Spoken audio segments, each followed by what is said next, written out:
నమస్తే.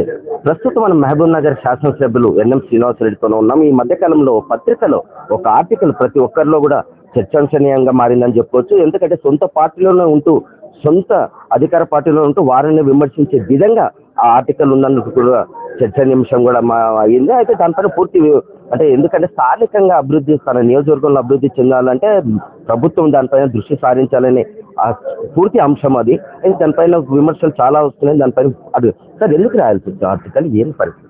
మొట్టమొదటి ఒక క్లారిఫికేషన్ ఏంటి అంటే, ప్రజలకు సంబంధించిన అంశాన్ని ప్రజల్లో చర్చ పెట్టడం అనేది పార్టీలకు వ్యతిరేకంగా కాదు. 1947 నుంచి ఇప్పటిదాకా చాలా పార్టీల ప్రభుత్వాలు ఆంధ్రప్రదేశ్లో, తెలంగాణలో అధికారంలో ఉన్నాయి.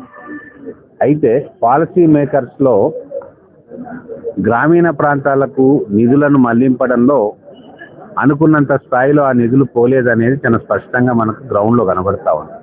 సో తెలంగాణ తెచ్చుకున్నది కూడా మన నిధులు మనకు కావాలా, మన నిధులు మన గ్రామాల్లో మున్సిపాలిటీలో ఖర్చు పెట్టుకోవాలా, సీమాంధ్ర ప్రాంత పరిపాలకులు ఉన్నప్పుడు మనకు అన్యాయం జరిగిందన్న భావనతోటే మన తెలంగాణ ఉద్యమంలో గ్రామీణ ప్రాంతాల ప్రజలు చాలా కీలకంగా వ్యవహరించారు.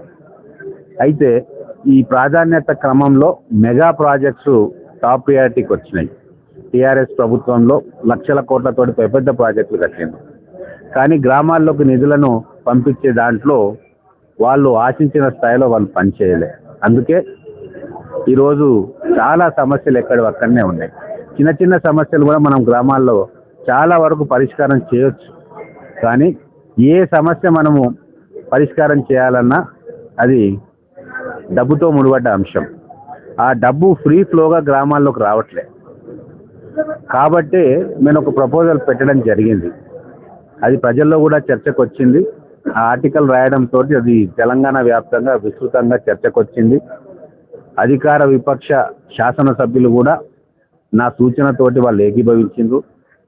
ఎమ్మెల్యే 25 కోట్ల రూపాయలు ప్రతి సంవత్సరం కలెక్టర్ ఆధ్వర్యంలో పెడితే స్థానిక శాసనసభ్యులు గ్రామాల్లో ఉన్న సమస్యలను వాళ్ళు డైరెక్ట్ గా అర్థం చేసుకుంటారు. గ్రామాలు జరుగుతున్నప్పుడు ప్రజలు వారి దృష్టికి తీసుకొస్తారు. కాబట్టి వారి అందుబాటులో ఒక నిధి ఉంటే చాలా వరకు సమస్యలు పరిష్కారం అవుతాయి అనేది ఒక సూచన.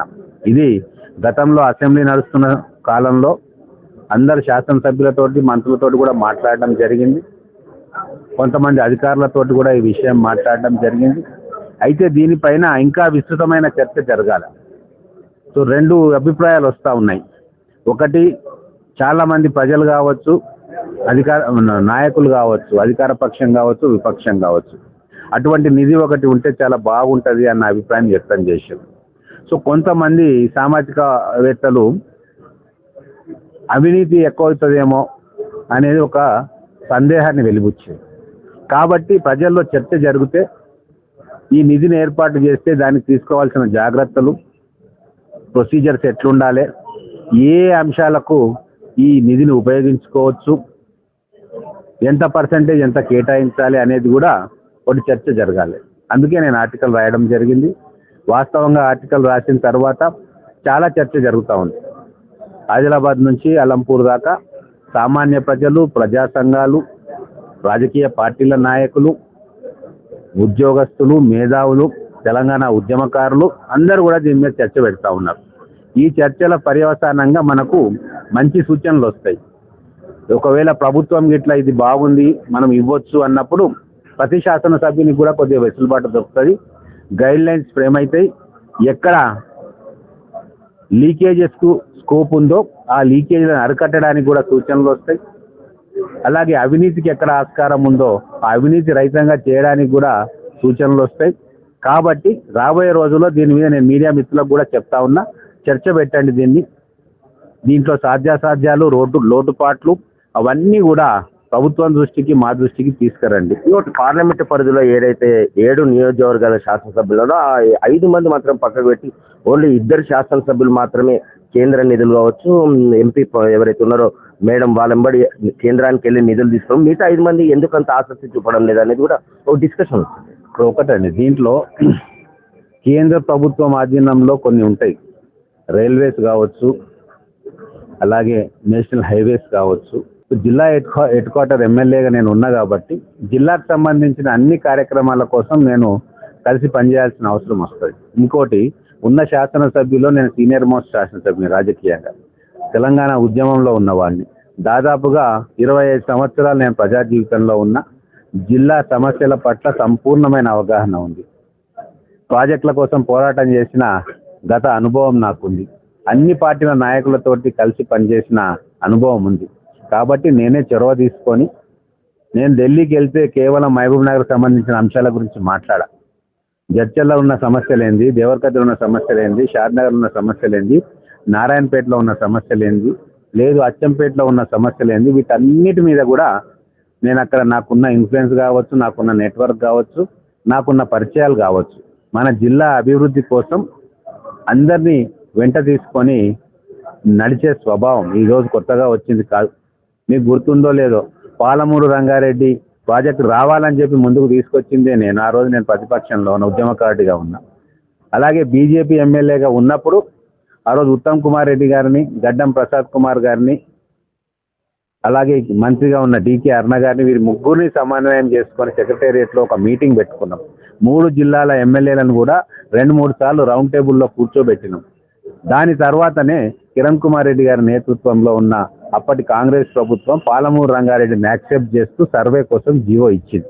ఇట్లా అనేక అంశాలు, తెలంగాణ రాష్ట్రానికి సంబంధించిన అంశాలు, కృష్ణా జలాల పంపకానికి సంబంధించిన అంశాలు, గోదావరి నదిలో ఉండే ప్రాజెక్టులకు సంబంధించిన అంశాలు, వీటన్నిటి మీద కూడా ఎన్నోసార్లు అప్పుడున్న అధికార పక్షంతో కలిసిమెలిసి నడిచిన చరిత్ర మాకుంది. మేము తెలంగాణ ఉద్యమకారులం. రాజకీయాల వరకే, ఎలక్షన్స్ వరకే రాజకీయాలు. మా దృష్టి, మా ఆలోచన మొత్తం తెలంగాణ అద్భుతంగా డెవలప్ కావాలి. ఎక్కడెక్కడైతే అభివృద్ధి లేని కనబడతా ఉందో, ఎక్కడ ఇష్యూస్ ఉన్నాయో వాటి గురించి ఖచ్చితంగా ఎవరితో మాట్లాడాలనో వాళ్ళ దగ్గరికి వెళ్ళి మాట్లాడి వాళ్ళ సహకారం కూడా తీసుకుంటారు. ఇంకొకటి, ఇక్కడ మీడియా హబ్ లో కావచ్చు, జనాల లోపల కావచ్చు, ఒక సందేహం అయితే ఉంది, అది మీ వరకు కూడా వచ్చిందండి. ఎందుకంటే డీకేఆర్ ద్వారా ఎన్ఎం శ్రీనివాసరెడ్డి అనే శాసనసభ్యులు ఢిల్లీకి వెళ్ళడంలో భవిష్యత్తులో పార్టీ మారేందుకు కూడా అవకాశాలు ఉన్నాయంటూ కూడా అంటే మీ వరకు కూడా వచ్చిండొచ్చు ఈ చర్చ. జనాలకు ఇప్పుడు క్లారిటీ కావాలి, ఇంకోటి మీడియా పరంగా కూడా క్లారిటీ కావాలి. వచ్చే ఎన్నికల్లో ఎన్ఎం శ్రీనివాసరెడ్డి బీజేపీలో చేరే అవకాశం ఉంది. అందుకోసమే ఈ రోజు ఎవరైతే ఎంపీగా ఉన్నారో ఎంపీతో పాటు మహబూబ్ నగర్ జడ్చర్ల ఇద్దరు కలిసి వెళ్తున్నారని కూడా ఒక టాక్ అయితే నడుస్తుంది. ఒక క్లారిటీ, మొన్న తొలి వెలుగులో ఉన్న ఒక విలేకరి మిగతా అందరు విలేకరులతో కలిసి వాళ్ళకున్న ఒక సమస్య మీద ఎమ్మెల్యే దగ్గరికి వచ్చిండు, లేదా కలెక్టర్ గారి దగ్గరికి వచ్చిండు. దాని ఉద్దేశం ఆయన వేరే దగ్గరికి పోతున్నట్ట, వేరే పత్రికలకు పోయి ఉద్యోగం మారుతున్నట్ట కాదు కదా. సమస్యలు ఉన్నప్పుడు, రాష్ట్ర ప్రభుత్వంలో సమస్యలు ఉంటే రాష్ట్ర ప్రభుత్వ అధికారుల దగ్గరికి, ముఖ్యమంత్రి గారి దగ్గరికి ప్రతిపక్షంలో ఉన్న శాసనసభ్యులు వస్తారు. కేంద్ర ప్రభుత్వం ఈ రోజు భారతీయ జనతా పార్టీ ఉంది కాబట్టి ఏ పథకం కేంద్రం నుంచి మనకు రావాలన్నా ఖచ్చితంగా భారతీయ జనతా పార్టీకి సంబంధించిన ఎంపీలు కావచ్చు, పెద్ద నాయకులు కావచ్చు, వాళ్ళని తీసుకెళ్లి వాళ్ళ ద్వారా ఈ పథకం కావచ్చు, లేకుంటే ఈ ప్రోగ్రాం యొక్క ఇంపార్టెన్స్ వాళ్ళకు తెలియజెప్పాలి. ఇది ఈ రోజు నుంచి వస్తున్నది కాదు. 1952లో మొదటి జనరల్ ఎలక్షన్స్ వచ్చినప్పటి నుంచి రకరకాల పార్టీలు అధికారంలో ఉన్నాయి.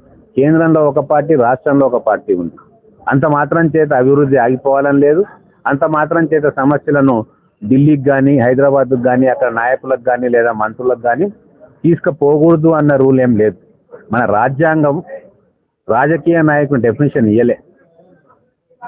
అధికారము, ప్రతిపక్షం అనే డెఫినేషన్ ఇచ్చింది. అధికారంలో ఉన్న వాళ్ళ కొన్ని స్పెసిఫిక్ అంశాల మీద వాళ్లకు పవర్ ఉంటది. ప్రతిపక్షంలో వాళ్ళు ఏం చేయాలి, ప్రజా సమస్యల కోసం ఏం చేయాలి అన్న దాని మీద కూడా నిర్దిష్టమైన కార్యాచరణ ఉంది.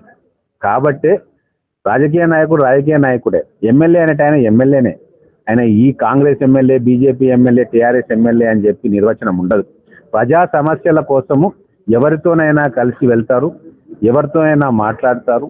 రాజకీయ సంబంధమైన విమర్శలు ఎన్ని ఉన్నా ప్రజల కోసం అందరూ కూడా కలిసి ఆ ప్రజా సమస్యలను పరిష్కరించడంలో చొరవ చూపితేనే వాళ్ళు నిజమైన రాజకీయ నాయకులు తప్ప ప్రతి దానికి రంధ్రాన్వేషణ చేయడం అనేది సాధారణంగా ఇప్పుడు ఉన్న రాజకీయ వ్యవస్థలో సహజం. కాబట్టి వాటన్నిటి గురించి సీనియర్ రాజకీయ నాయకులు ఎవరు కూడా పట్టించుకోరు. నేను బీజేపీ ఎమ్మెల్యేగా ఉన్నప్పుడు కాంగ్రెస్ మంత్రులతో చాలా సన్నిహితంగా ఉండి ఎన్నో కోట్ల రూపాయల అభివృద్ధి పనులు మన నియోజకవర్గాన్ని తీసుకొచ్చాం. ఆ రోజు పాలమూరు రంగారెడ్డి ప్రాజెక్టు శాంక్షన్ కావడానికి మేము అందరి దగ్గరికి తిరిగినాం, వాళ్ళని ఒప్పించే ప్రయత్నం చేసినాం. కాబట్టి ఇది మన బాధ్యత. ఓ ఎమ్మెల్యేగా ఎన్నికైనందుకు, ప్రజాక్షేత్రంలో ఉన్నందుకు, ప్రజలకు సంబంధించిన చిన్న పనైనా పెద్ద పనైనా సొంతంగా సాధించగలిగితే సొంతంగా ప్రయత్నం చేయాలా, లేదు ఇతర పార్టీ వాళ్ళను కలుపుకొని వెళ్ళాలంటే అందరినీ కలుపుకొని వెళ్ళాలా. ఇది ప్రజలు మా పైన ఉంచిన గురుతరమైన బాధ్యత. దాన్ని ఖచ్చితంగా నెరవేరుస్తాం. ఇది నియోజకవర్గ అభివృద్ధి కోసము ఎవరినైనా కలవడానికి నేను సిద్ధంగా ఉన్నానంటూ కూడా ఎన్ఎం శ్రీనివాసరెడ్డి గారు అంటున్నారు. పార్టీలో మారే అంశం ఏదైతే చర్చ నడుస్తుందో అటువంటి దాంట్లో ఎలాంటి వాస్తవం లేదంటూ కూడా ఒక క్లియర్ కట్ చేయడం జరిగింది. మహబూబ్ నగర్ నుంచి మన తొలివేలు కోసం మీ మధు.